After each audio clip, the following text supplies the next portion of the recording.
I'm Nicholas Paul Breiswitz, the Director of Development here at the Long Now Foundation, and I want to begin tonight's program by letting you know how much we appreciate your support for our work.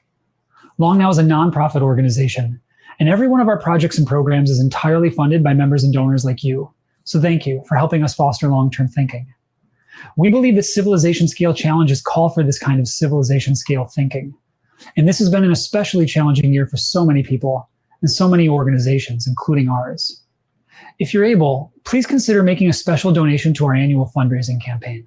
You can make an online donation in just minutes by visiting longnow.org/support.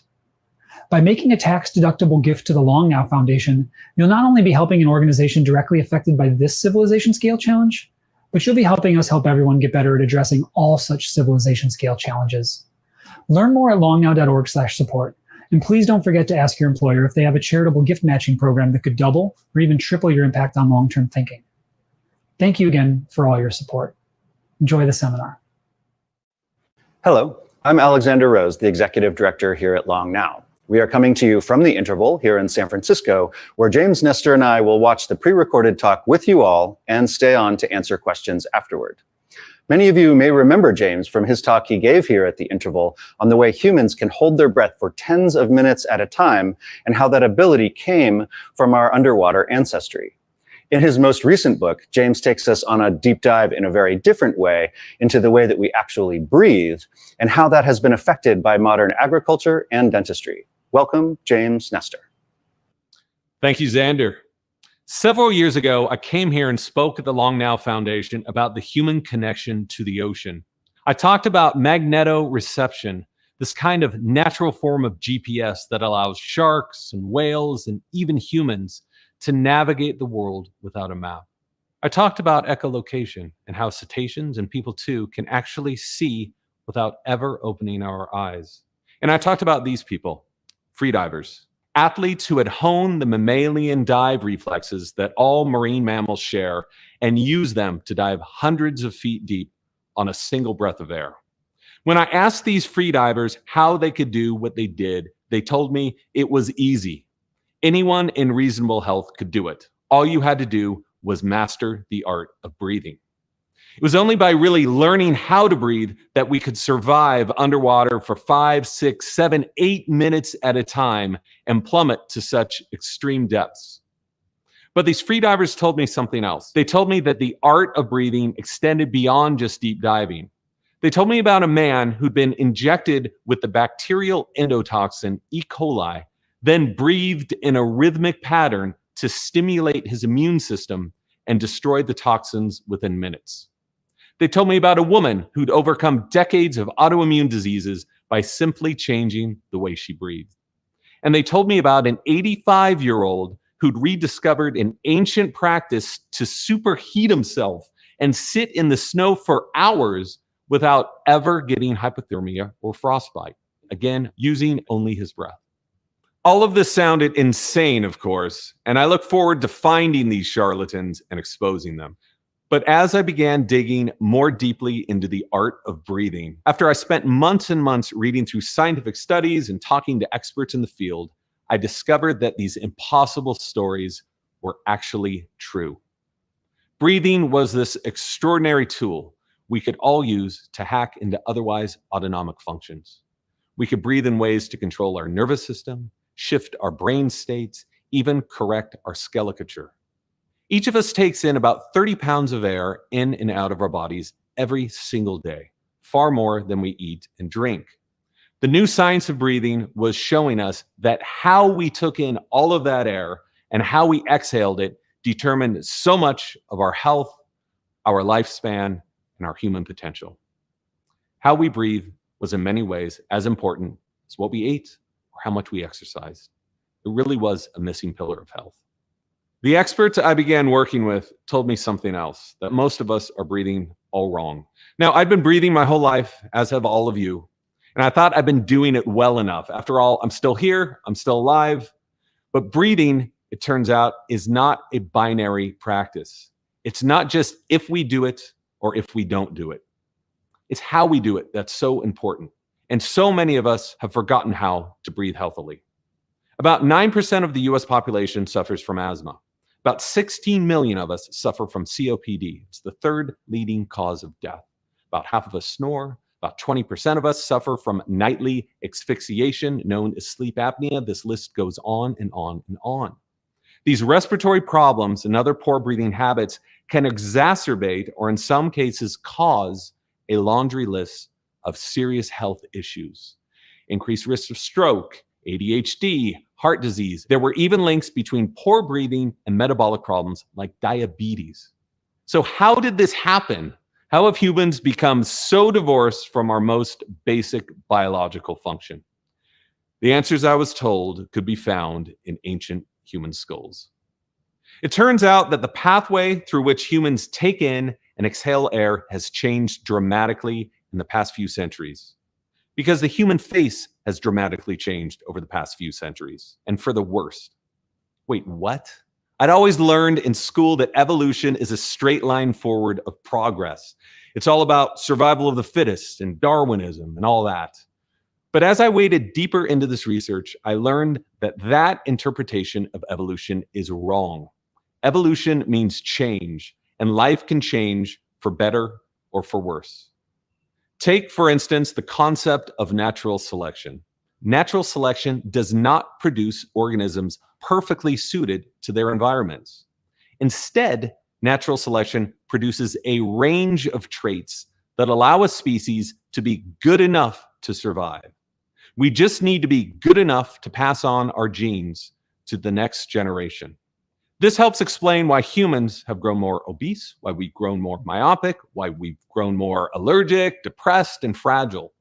None of these traits are of any benefit to us. They aren't making us stronger or faster or more resilient. But at the same time, they aren't really stopping us from breeding. Harvard anthropologist Daniel Lieberman coined a name for this kind of regressive change. He called it disevolution. And to a large extent, this disevolution explains why humans have also become such poor breathers. In other words, we weren't always this way. Just a few centuries ago, our mouths and our sinuses and our airways were vastly different. They allowed us, in many ways, to breathe more easily. I visited the Museum of Archaeology and Anthropology at the University of Pennsylvania to see how we'd changed. The museum contains one of the largest collections of pre-industrial skulls in the world. The lead curator there, Janet Monge, showed me a few dozen different ancient human skulls, and every single one of them had these powerful jaws, these wide faces, and these broad mouths. Monge pointed out something else. These skulls had perfect teeth. The skull you see here is not some rarity. Monge told me that she'd never seen a hunter-gatherer with crooked teeth. Not one of them. This was true for all humans all over the world, in India, Africa, China, Europe, South America, and more. The further back in time you went, to 5,000 years old, 50,000 years old, 150,000 years old, you'd see even more powerful jaws, even wider nasal passages, even bigger mouths. You'd see universally perfectly straight teeth. Here's the jaw of one of the oldest human skulls. It's about 300,000 years old. Notice its teeth, perfectly straight. Even older, 1 million years ago, our skulls looked like this. Notice the huge nasal cavity here. This very wide and powerful forward-growing face. Again, straight teeth. The skull you are seeing now is about 8,000 years old. Still, this very large, powerful jaw, forward-growing face, straight teeth. Now, look at how our skulls look about 2,000 years ago. Notice how much smaller the jaw is getting, how the face is more narrow. Still straight teeth, but things are getting tighter. Here's how we look today. Almost like another species. Very narrow jaw, a small mouth, very slender face. With a mouth this small, teeth no longer fit. They have to fight for space, so they grow in crooked. 90% of us now have some sort of misalignment or malocclusion in our teeth. This is why we need extractions and braces and headgear and all of that. Our teeth no longer fit in our too small mouths. There's another problem in having a mouth that's too small for its face. It's given humans a different kind of profile. What you're seeing now is a typical profile of an ancient skull.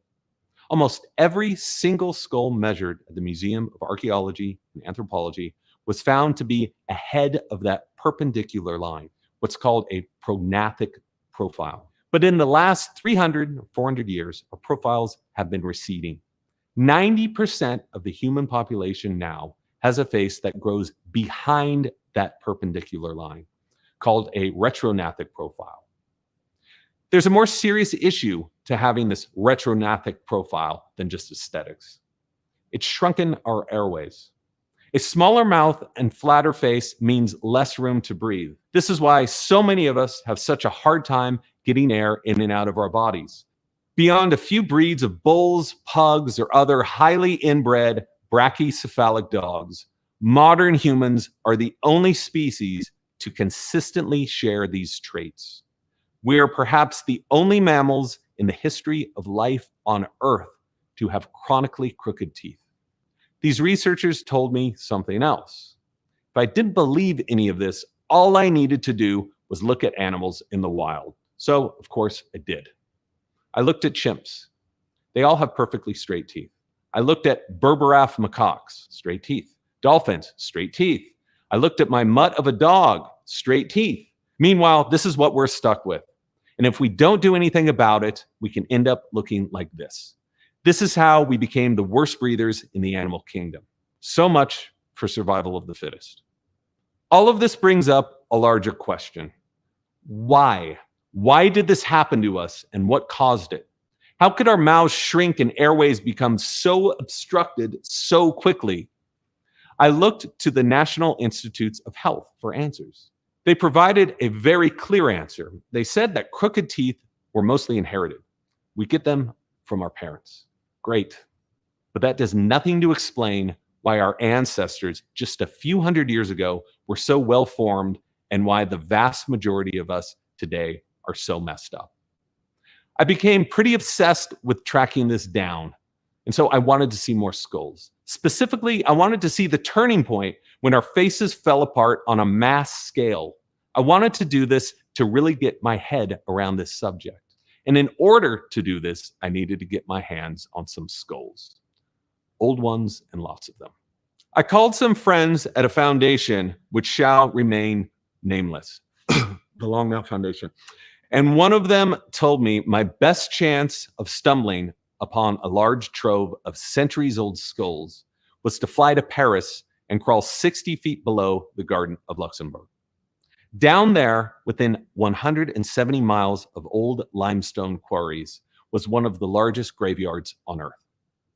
6 million skeletons dating back from a couple thousand years to a couple hundred years. So I arrived in Paris and was put in contact with some freelance urban explorers. They were 3 women in pantsuits, and they called themselves cataphiles. They'd spent years mapping out the underground passageways and claimed to know the location of an ancient ossuary filled with a few thousand victims of a cholera epidemic that ravaged Paris in 1832. This was the time in Western history when small mouths, crooked teeth, and obstructed airways became the norm throughout Paris and much of industrialized Europe. These cataphiles had spent countless days and nights exploring where there were no tourists, no descriptive plaques, no ropes, no lights, and no rules, where nothing was off limits. To be clear, this wasn't the most legal thing I've ever done. After an hour of climbing and digging through caves and hallways, we reached an enormous pile of fibulas, ribs, and jaws. Bones, all of them human, and skulls, hundreds and hundreds of them. I'll admit, I was very much a novice at inspecting skeletons, but there really was a clear difference in the shape and symmetry of these skulls from the 1800s compared to the hunter-gatherers and other ancient indigenous populations I'd seen before. These were the patient zeros of the modern obstructive face. I left Paris mildly haunted. To think that we've been so perfect for so long and then just devastated by this disevolution in a relative blink of an eye. But then again, why? What was it that changed in the 1800s to cause all of this damage? I still didn't know. And I wasn't the first person to wonder. Turned out that dozens of scientists from all over the world have been asking the same question for hundreds of years. I started pouring through their research, trying to piece together the story of our breeding and how it all went so wrong. For much of the past 2 millennia, the commonly held belief was that disease, deformities, and other ailments were caused by some sort of toxic exposure of some noxious and dirty stuff infiltrating our bodies and making us sick. The ancient Romans had a name for it. They called it miasma, which meant bad air. They believed miasma emanated from the ground or from the breath of snakes and other poisonous animals. If we were exposed to too much of it, we might get a skin disease or bubonic plague. Maybe we'd get leprosy or crooked teeth. So human sickness was spread through these huge clouds of poisonous air. This miasma theory stuck around until around the late 1700s, when a Dutch drape shop owner named Antony van Leeuwenhoek began collecting glass lenses in a metal tube, constructing the first super powerful microscope. Leeuwenhoek intended to use this device to inspect the thread he was selling in his shop. But after a while, he got curious and began inspecting other stuff: skin, sperm, wood pulp, insects, and rainwater. He noticed something extraordinary. Festering within substances were these little organisms. He called them little animals, or animalcules. Leeuwenhoek determined that, yes, our bodies were being infiltrated by toxins, and these substances were making us sick, perhaps even deforming us. But it wasn't miasma. It was these little evil animalcules. They would later get a different name. We would call them germs. So germ paranoia quickly spread throughout Europe, and people began covering their mouths and their bodies and their windows, anything to keep these little beasts away. But no matter how well populations cleaned themselves, no matter how many face masks they wore, people kept getting sick. And even stranger, whole populations started getting sick with new diseases nobody had ever seen before, that few had even heard of. City dwellers in England were among the hardest hit. In the 1600s and 1700s, tens of thousands of children, men, and women began suffering from bendable bones. Babies were born that couldn't sit up or move. They couldn't really hold their heads up or even crawl. Many had deformed jaws and mouths and had difficulty just getting a breath in and out. One doctor at the time wrote, "Their bones were flexible like wax that is rather liquid, so that the flabby and toneless legs scarcely sustain the weight of the superimposed body." This new disease seemed to affect the rich more than the poor. King Charles of England suffered from it, and later his daughter would die of it. Deformities of the bones became so common that the condition would be referred to as the English disease. It would later be called Rickets. The king blamed Rickets on Britain's damp climate, but Britain's climate hadn't changed. It was as damp and dreary and awful as it had always been. What had changed was the English diet. Around this time, at the dawn of the industrial age, a whole host of new technologies were developed to process food more quickly and cheaply. Roller mills and later steam mills ripped the germ and bran from wheat, leaving only a soft white flour. Meats and fruits and vegetables were canned and bottled. Sugar, which was once a prized commodity of the wealthy, became increasingly common and inexpensive. For the first time in human history, humans could spend their entire lives eating nothing but processed food, nothing fresh, nothing raw, nothing natural. And millions did. And as they did, millions became sick with new mysterious ailments. All the while, the human face began rapidly deteriorating. Mouths shrank and facial bones grew stunted. Dental disease became common, and the incidence of crooked teeth and jaws increased tenfold. Our mouths got so bad, so overcrowded, that it became common to have teeth removed altogether.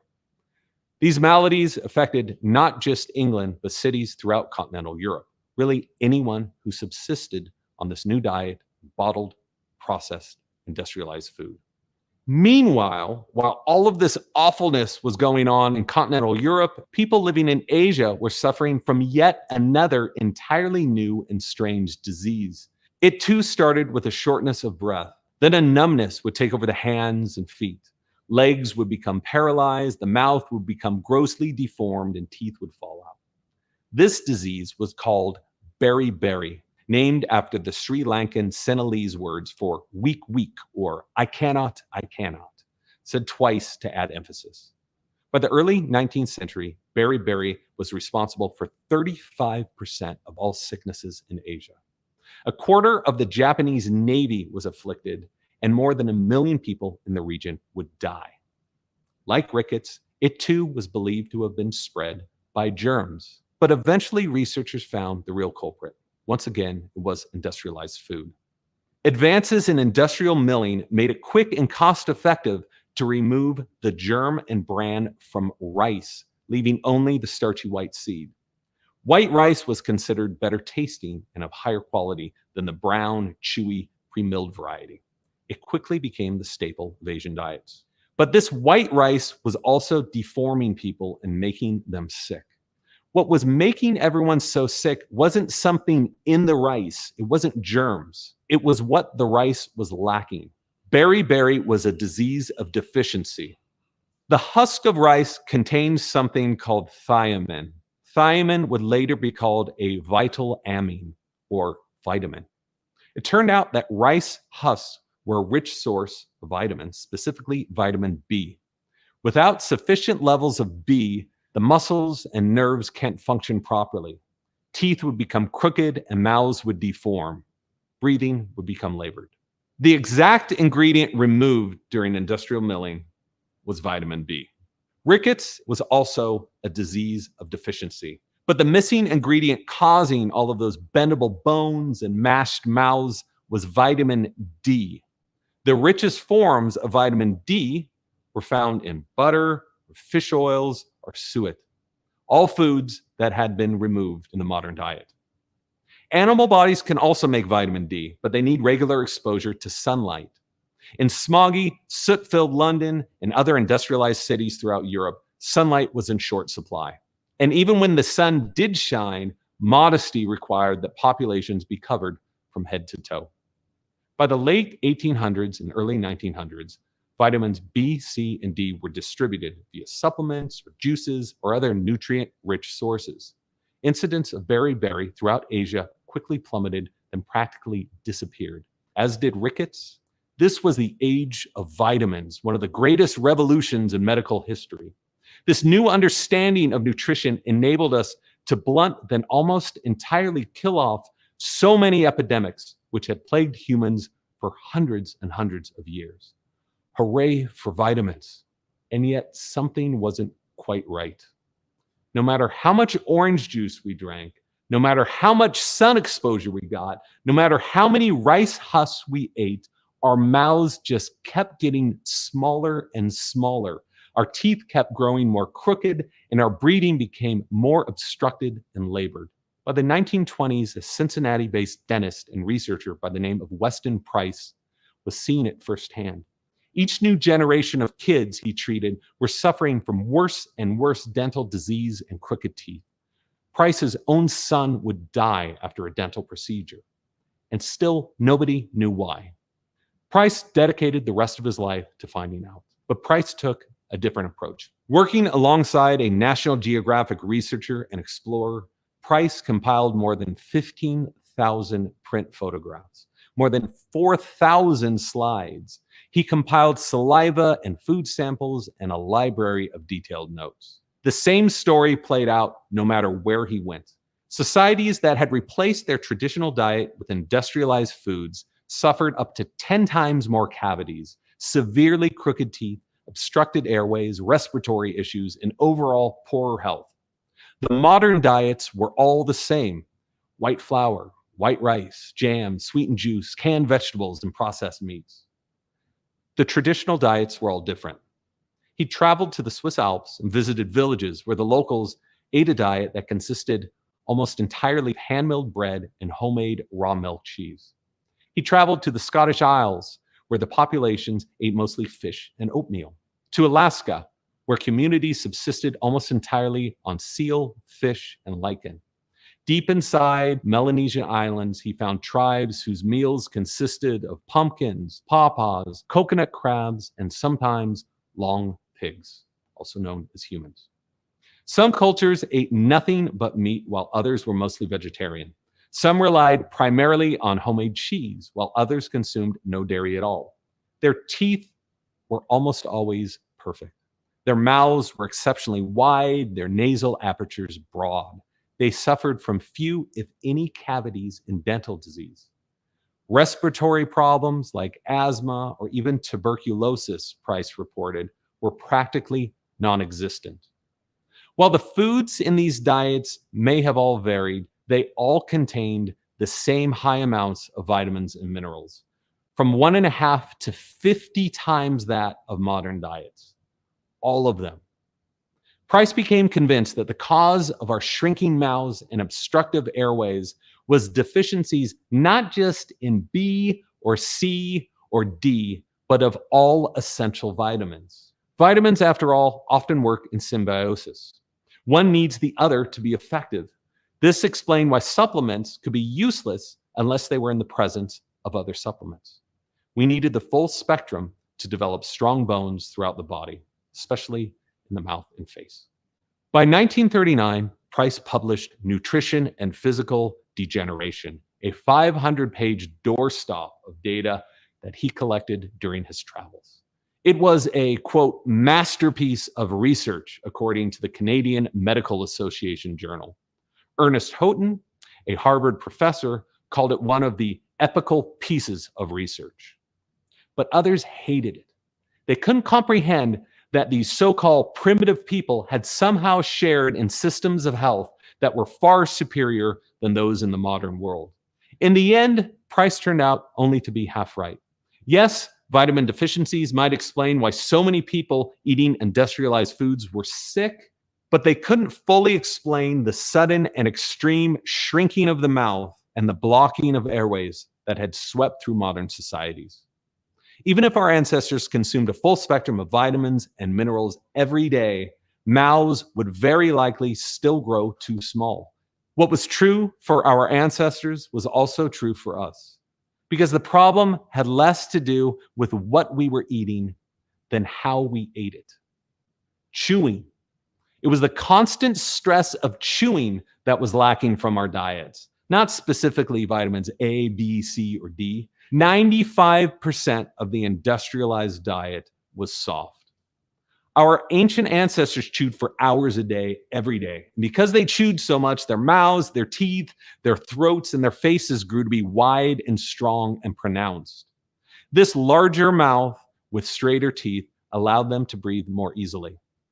Food in industrialized societies was so processed that it hardly required any chewing at all. Here's some of the industrialized mush that I grew up eating.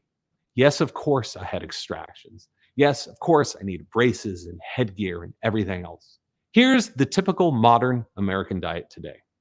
Cheese sauces, baked goods, spaghetti, fried roots, it's all soft. Even what's considered healthy foods, smoothies, yogurt, avocados, oatmeal, it's all soft. Healthy chewing starts in infancy.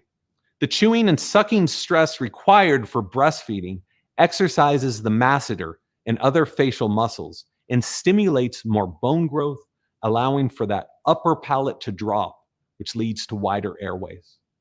Till a few hundred years ago, mothers would breastfeed infants up to 2 to 4 years, sometimes even longer. The more time infants spent chewing and sucking, the more they'd increase their chances of breathing better later on in life. With industrialization came bottle feeding and baby formula. Soon, in many societies, infants were hardly breastfed at all. Now, dozens and dozens of studies in the past 2 decades have supported this claim. They've shown lower incidence of snoring and sleep apnea in infants who were breastfed longer versus those who were bottle fed. This is why so many of the skulls that I'd examined in the Museum of Archaeology and Anthropology, that I'd seen at the Paris quarries, this is why they had narrow faces and crooked teeth. It's one of the main reasons why so many of us today are chronically stuffed up, why our airways are clogged, why we need sprays and pills and surgery just to get a fresh breath of air. A couple weeks ago, I was corresponding with Dr. Kevin Boyd. He's a pediatric dentist and biological anthropologist in Chicago. Boyd has spent years working with Dr. Mariana Evans at the University of Pennsylvania, trying to more deeply understand how our mouths have changed through the lack of chewing and how this has changed our breathing and our health. They've spent a lot of time examining fetal skulls. Boyd shared with me some of his research. Here are some pre-industrial fetal skulls from around 200 to 300 years ago. These fetuses were from around 18 to 32 weeks old. You'll notice that profile, that prognathic growth, that pronounced jaw, that wider face. Now on the left is another pre-industrial fetal skull. Now on the right, a very typical modern skull at around the same stage of development. Notice the difference in profiles. Notice on the right that retrognathic growth, the receding jaw, the smaller mouth, all of the hallmarks of a modern obstructed airway. Again, another modern skull, and another. You get the idea. Our clogged airways and too small mouths are now heritable traits. They are getting passed down and appear to be becoming more pronounced with every new generation. In other words, most modern humans are screwed right out of the gate. This helps explain why so many infants snore, why they suffer from sleep apnea, and as a result, why so many kids now are afflicted with ADHD and other chronic health issues. They can't breathe, and if they can't breathe, they can't sleep. And if they can't sleep and breathe properly, cognitive and skeletal development takes a big hit. But I didn't research the ever-shrinking mouth and human disevolution just to dwell on the negative. I wanted to uncover the core underlying problems of our breathing so that we could understand them, so that we could better diagnose them and do something about it, so we could find ways of fixing our breathing and improving our health. And luckily, I discovered that so much of this disevolution in our mouths and airways is reversible. There's a sweeping movement in dentistry right now focused on straightening teeth while also widening our too small mouths. So many patients with sleep apnea or snoring, even allergies and asthma, have had their issues go away once they could breathe normally again. By widening the mouth to the size it was supposed to have been, we can also return to that prognathic profile. As an experiment, I wore a device that stimulated chewing stress and minimal palatal expansion at night in an attempt to fix my own obstructive breathing. After a year, I developed about 15 to 20% more space in my airways. Now, the irony isn't lost on me with all this. How odd it is today that we are using industrialized technologies to restore ourselves to the way we were supposed to have been hundreds of thousands of years before industrialized technologies damaged us. But life is a paradox, and what are you going to do about it? Not all of us need such procedures to restore our breathing. For some of us, our airways are just fine. We're suffering from other poor breathing habits due to other environmental factors like polluted air, constant stress, or poor posture. Correcting these inputs is even more simple. Sitting and standing straight allows more air to enter our lungs more easily. I found a researcher who'd actually used breathing to straighten scoliotic spines. These methods are now being used at Johns Hopkins and other institutions. Breathing through the nose has innumerable benefits, and today up to 25 to 50% of the modern population habitually breathes through its mouth. This makes us more susceptible to snoring and sleep apnea and various respiratory problems. Mouth breathing actually impacts our ability to think. The solution here is even more simple. Just shut your mouth. By breathing through the nose, we can filter air, heat it, moisten it, and condition it. We get 20% more oxygen in nasal breaths than we do equivalent breaths through the mouth. So nasal breathing also helps protect us from viruses and other pathogens, which is especially important today. It's really our first line of defense. With a bit more effort, we can learn breathing practices to hack into our nervous systems, to heat ourselves, and to heal ourselves even more.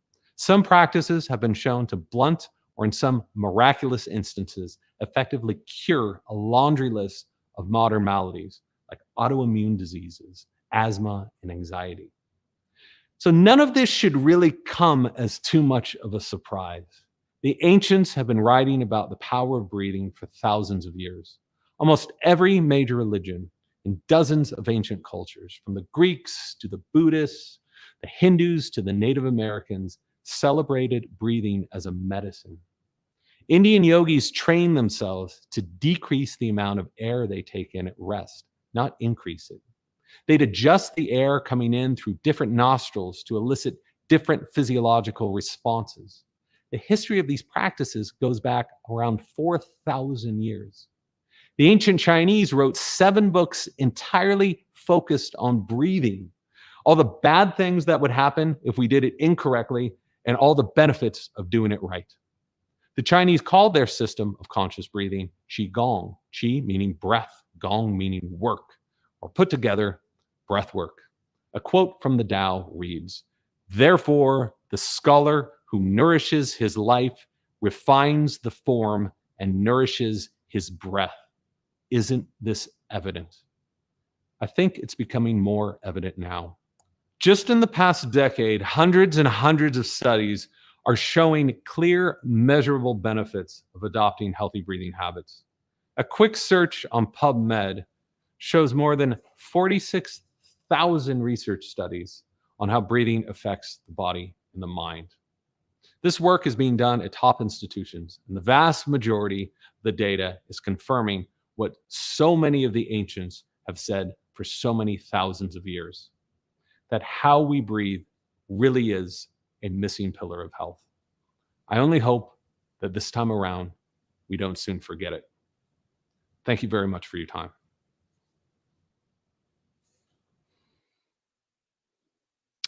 Thank you so much, James. Well, as you can see, since we recorded this talk and my intro, we've had a shelter-in-place order come through the Bay Area, and so we'll be doing the questions from each of our homes. I'd like to welcome James Nestor. Thanks a lot for having me. Hey. Thanks for being here.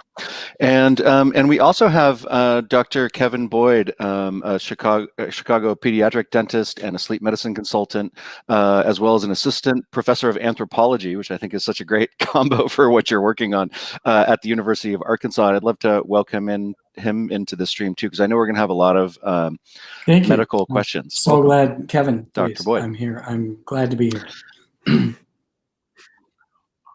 All right. Well, and I'd love to, how did you end up being both a pediatric dentist, sleep medicine consultant, and a anthropologist? I got really sick of drilling teeth, and tooth decay is 100% preventable, and didn't want to make a living, putting out sugar fires, and got curious in the origins of tooth decay, which led me to the origins of malocclusion, crooked teeth. And James did a beautiful job of describing how that happened. And they didn't teach us that in dental school. So I had to go back and almost get a bachelor's in anthropology.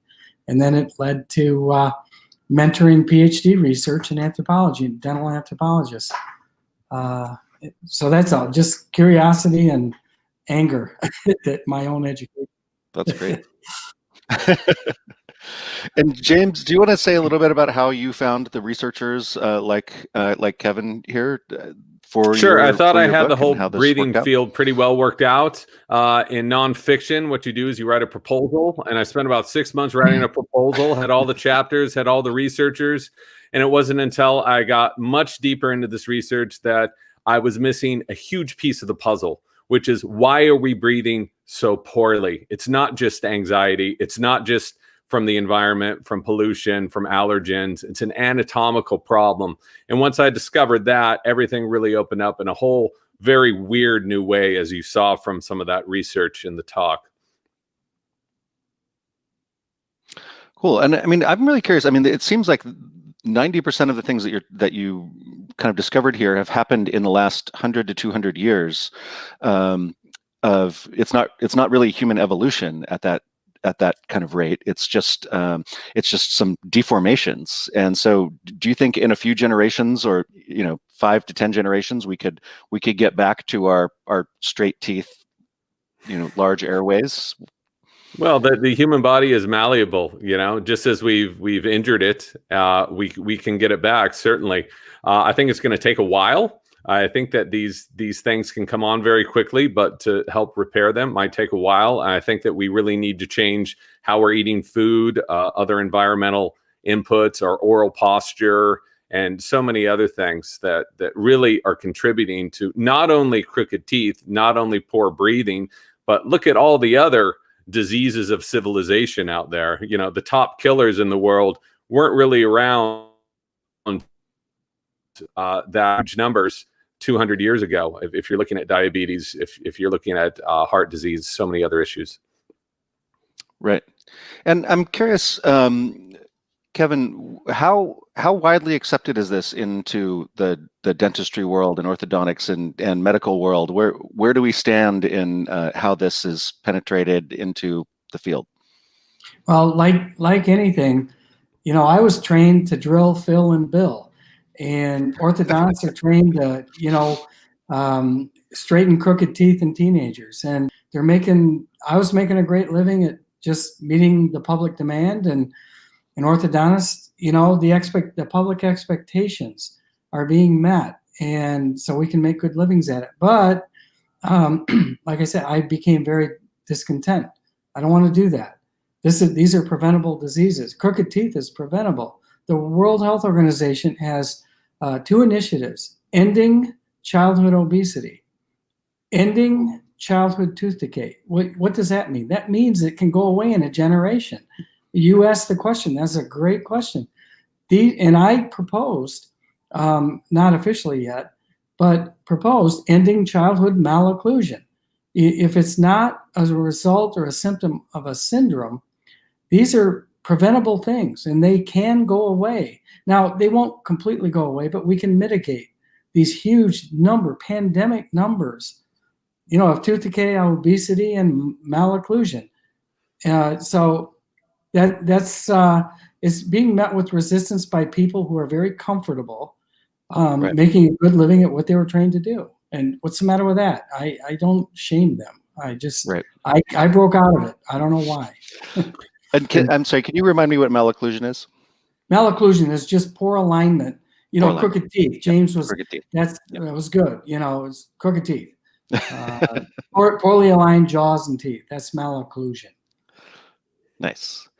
And I love the part where you went into the Paris underground to get a sense of some of the skulls, and you know, we had a great talk from some of those guys a while back who were amazing enough to both fly from Paris as well as kind of let us into their amazing world.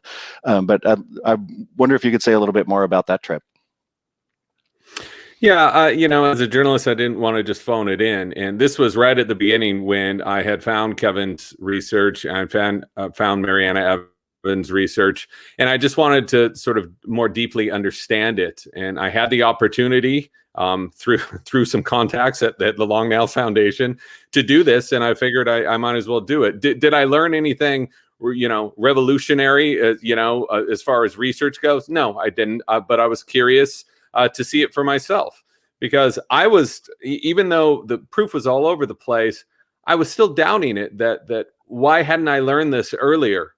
And all you have to do if you doubt it is just look at ancient skulls and then look in the mirror and look at the difference.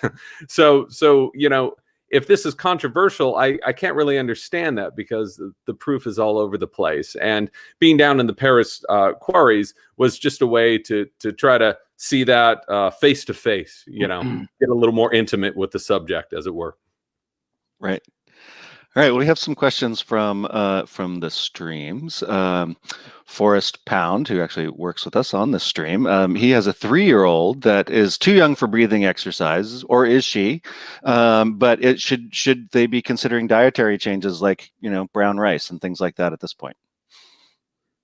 Kevin, this is right up your alley. Well, Pediatric it dentist. really I'll let you take this one. Yeah, depending on, you know, where she lives, she should establish a dental home, we call it, by age 1. So she's already been to a dentist, even if it's a specialist, depending on where they're trained. They don't know about this. I mean, this is only starting to come to light and enter, hopefully, the curriculum of dentistry and how they teach it. So eating hard food, you know, I mean, James talked about breastfeeding. And weaning is really important. Those terms should never be separated. Nursing and weaning, breastfeeding and weaning onto hard, unprocessed foods. So right now, the question was about food. Yes, chew, celery, carrots, apples, boom, boom, boom. But at 3 years old, that kid is entering into what I call a geriatric patient. I like to get him at 2.5. I can start expanding a kid and helping the jaw grow. But they're going to look at if that dad walks into a pediatric dental office and says, look, I think my kid might need expansion, they'll think he's crazy because this isn't taught in school yet. It will be, thankfully, for what you're doing. This might help change it. That's interesting. So yeah, finding things to chew on. The chewiest foods, the better, huh? Yep. It's interesting. My family always made fun of me for only eating raw vegetables because they're from the South and they boiled everything to death. But I ended up with basically straight teeth, and I never even saw a dentist just because we didn't really have access to them until I was almost in college. So my teeth kind of may have benefited from that as well. I wonder if that was it. Let's see, we have David Madden from one of our feeds who said he loved your talk and that he'd really love to hear more about the changes that take place in the womb and what's causing that. It seems like you had some of your slides that were showing that. They haven't even got a chance to chew yet, right? No, Yeah, that's right. And this is something that just absolutely blew my mind, that these are heritable traits. So it brings up the question is, how can this be happening if this kid isn't, being trained to correct oral posture, or it doesn't have the chance to breastfeed? And this is something that Kevin and I were just talking about a couple of weeks ago, gestational apnea. And I think that he would be the better person to explain this because it does get complicated. Babies do chew, fetuses do chew in the womb. They chew amniotic fluid. Yeah, they develop the sucking and swallowing on about mid-gestate, 20 weeks, 25 weeks. And we have ultrasounds of kids, and they're, you can't do this experiment. This is not, a hypothesis that can be explored. Like, you can't go back in time and look at a kid on an ultrasound 500 years ago, but you can see stillborn, fetuses at 20, 25 weeks and compare them, like James showed that slide of, what really a fairly typical ultrasound looks like at 20 weeks. So we have proposed a hypothesis at Tufts University Dental School. I have an orthodontic resident that I'm mentoring there, and she is proposing, she's going through the IRB proposal to collect on kids that present to the orthodontic clinic at Tufts, say they're 12 and they have, jaws are too far back like mine, and getting their ultrasounds from, Brigham and Women's Hospital, wherever they were born in Boston, and comparing what the jaw looked like at 20 weeks in utero. And maybe there's an algorithm there that we can predict. And this could be something to, hey, maybe if, you should breastfeed rather than bottle feed. I'm very reluctant to talk about breastfeeding because I'm a guy. And if there's any women, that guy, he's never done it.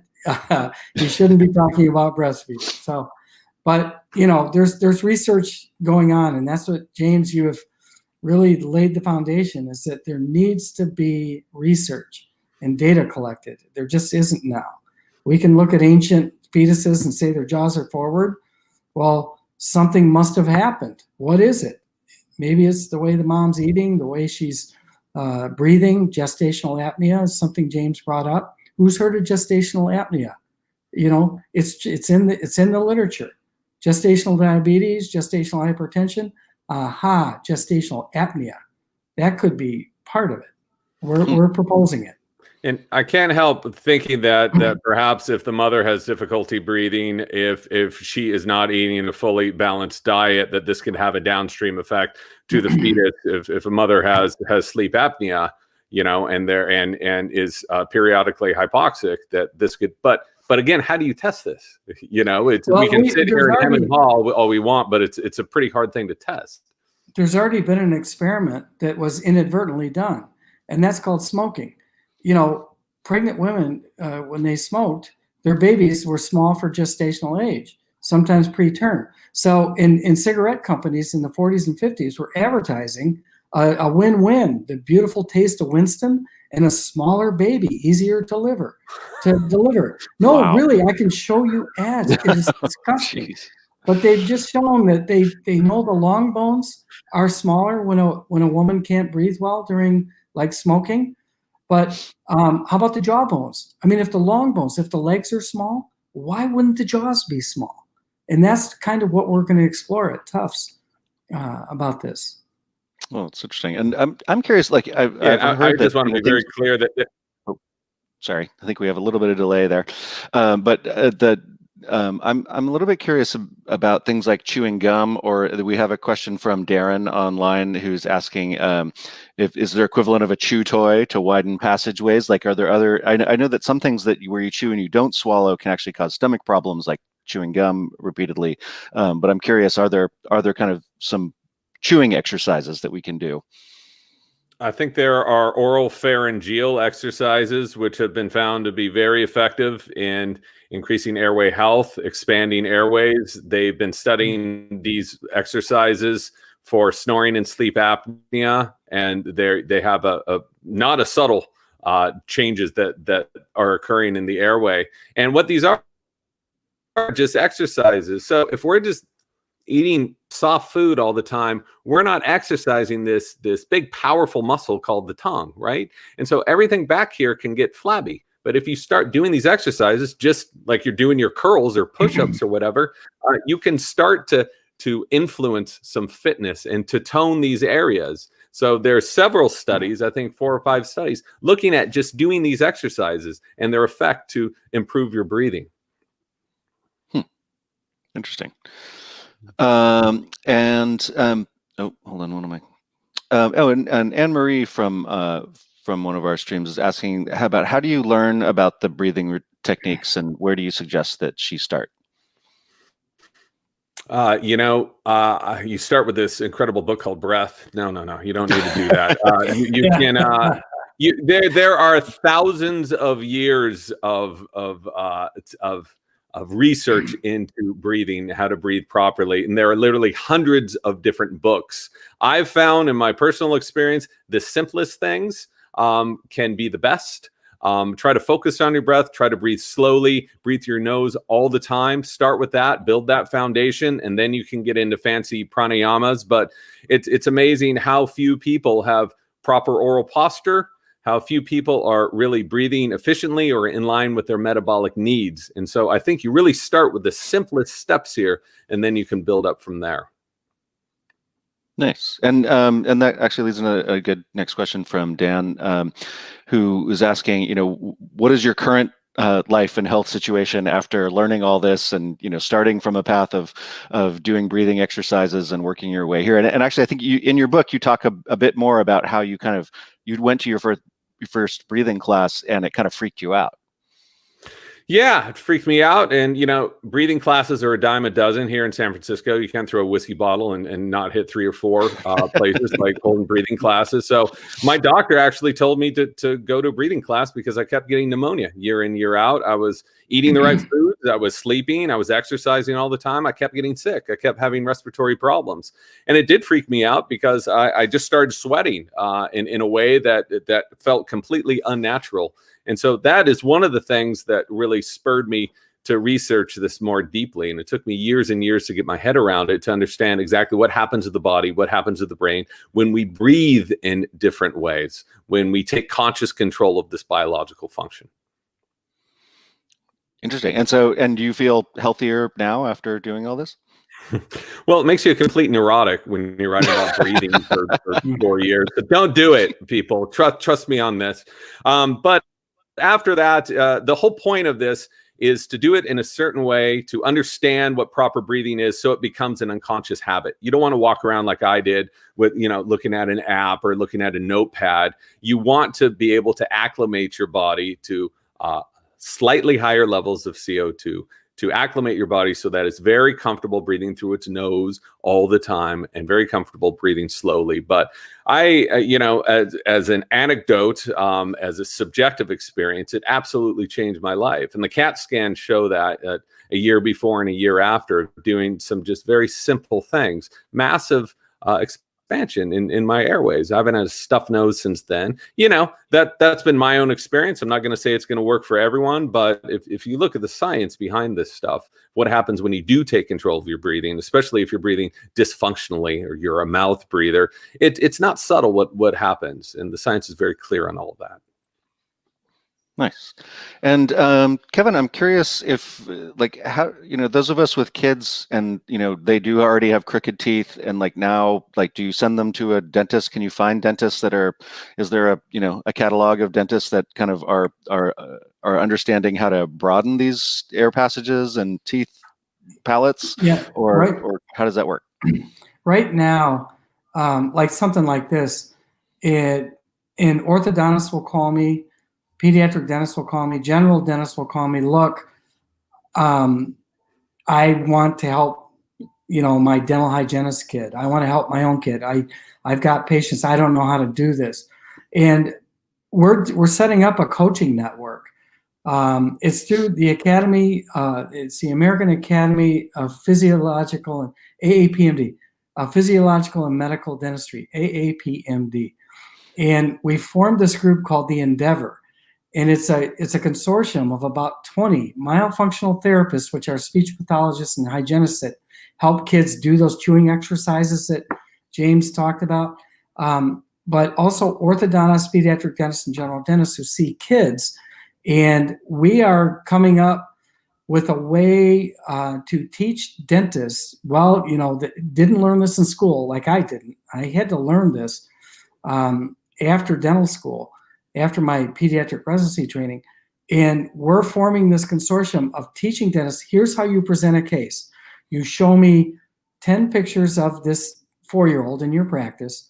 You describe the child's sleep and breathing, and we have definite validated risk assessment tools.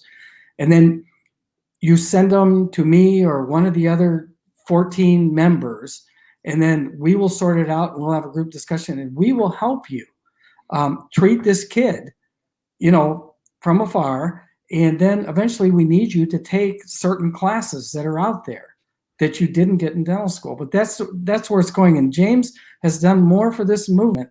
James is actually the only non-doctor clinician that's a member of the Endeavor Collaborative.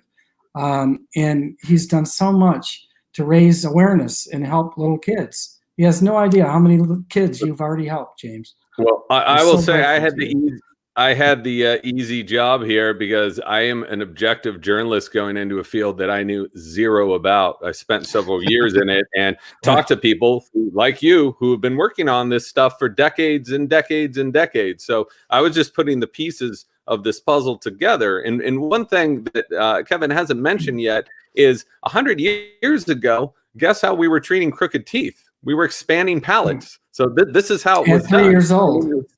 At 3. Yeah. When you expand a palate, you expand the airway. Larger mouth, larger airway. And so only in the 1940s did we start extracting and using braces and headgear. And in Europe, that expansion lasted a lot longer. So that was a part of the presentation that got cut out, but it's all out there, and it's all in the scientific literature, and anyone can look it up. Nice. We're going to welcome one of the founding board members of Long Now, Kevin Kelly, and the editor-at-large from Wired. Welcome, Kevin Kelly. Hello. How are you guys doing? Good. Hi, Kevin. I'm the second Kevin. Okay. Yeah, a couple Kevs. You have Dr. Kevin and you, Kevin. Yeah, that's right. Yeah. I am not a doctor. I have a question. One of the this is for the anthropological side, but it was always my understanding that when humanoids invented cooking, the discovery of control of fire and cooking, which acted as a kind of a secondary outside stomach that allowed us to digest nutrition that we could not do easily, that actually changed our jaws and our teeth in the historical, I don't know whether it was a million years or certainly hundreds of thousands of years. And so I'm wondering if what we're seeing now is kind of a continuation of that longer story. That's exactly what happened. So 800,000 years ago, I think that's one of the earliest discoveries of the use of controlled fire. And so having all of this extra energy available that we save from chewing that was released in cooking allowed us to grow a larger brain. And that brain needed space. So it took that space from the front of the face, and our faces started growing flatter, okay? And our teeth started getting smaller and our jaws started getting smaller. But these changes happened over tens of thousands or hundreds of thousands of years. And we acclimated to these changes just fine. So according to the skeletal record, we were breathing just fine. So what has happened to modern humans in the past few hundred years, this happened so quick, we have not been able to catch up, right? Okay. So our mouths are way too small, our teeth are crooked. Airways are crooked. But the general trend, though, is a continuation of that trend, right? Of reducing the size of the jaws and the teeth. So you could kind of say that it's sort of like a continuation of that same process of modernization and eating cooked food. That's like saying obesity is a continuation, and we're just going to keep getting fatter. And I know exactly what you meant there, but no, we have to stop this trend. I mean, narrowing jaws and obesity. They're one is overabundance and too big, and the other one is too small and under achievement, if you will. It's just no, it's a trend that has to stop. But yeah, if it continues, it's disaster. So if you take the long view, and this time going not the long past, but the long future, if you imagine some scenarios for the next 100 years, what would our jaws look like in 100 years? Do we imagine that they would be the same size they were in the last couple thousand years? Have we identified any genes of our jaw size and teeth that we might want to engineer to make larger? Or, I mean, like, if we could imagine us taking control of this, what would you imagine we might do? You can have more than one scenario, but what would be some of the things we might do in 100 years regarding our jaws and teeth size?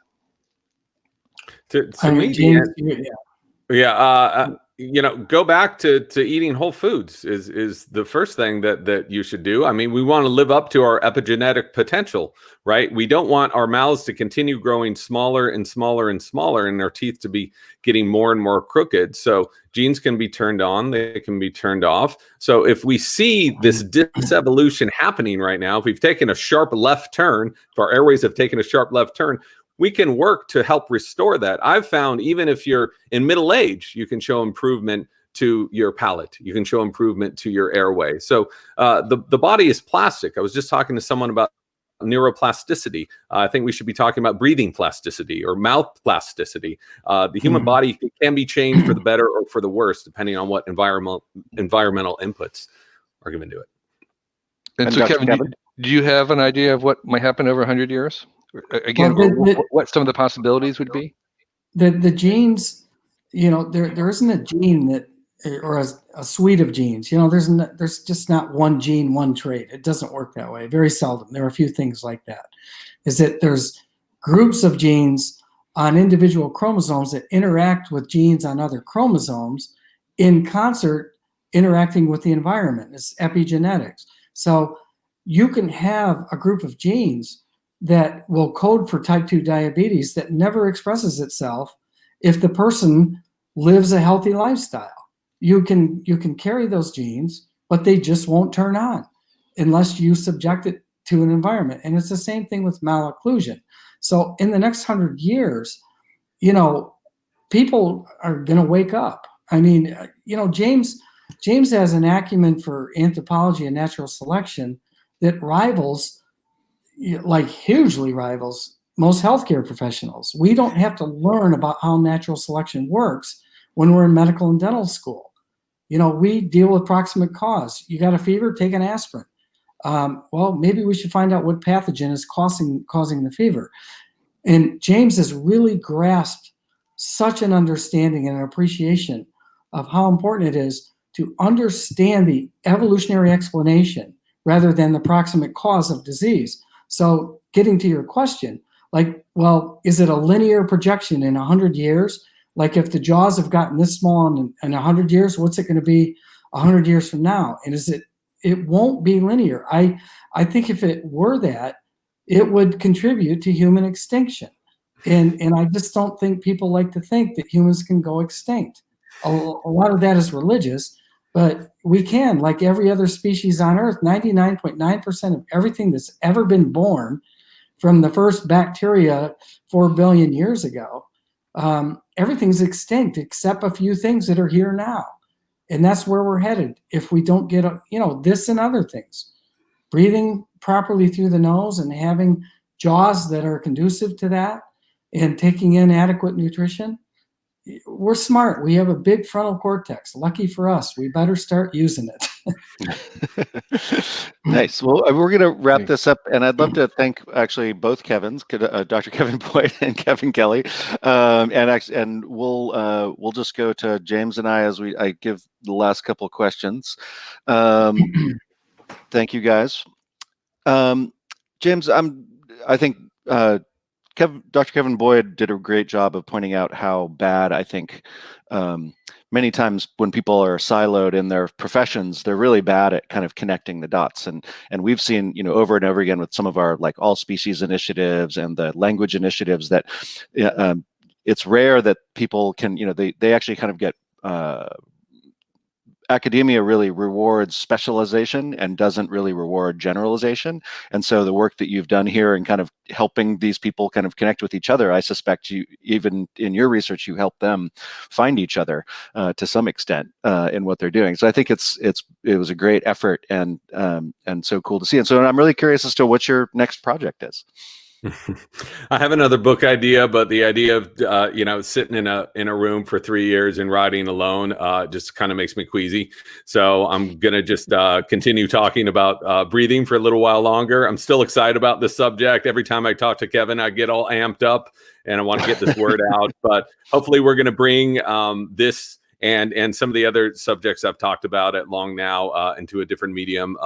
Perhaps into a video kind of series, and so I'm looking into that. But in about a year, I think it'll be time to sink back into a new project.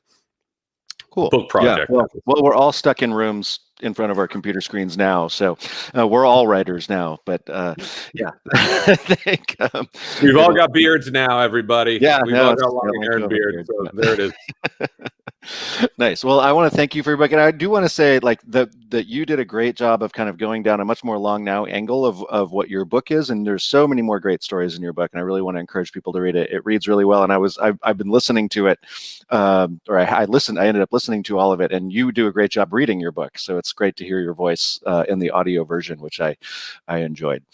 So thank you so much for joining us, and thank you all for joining the live stream, and look forward to. I think we're coming up on our last event of the year. Will be Lost Landscapes, which will not be one of our normal events, but we'll be back on in January, and hopefully on the other side of 2020. Thank you all.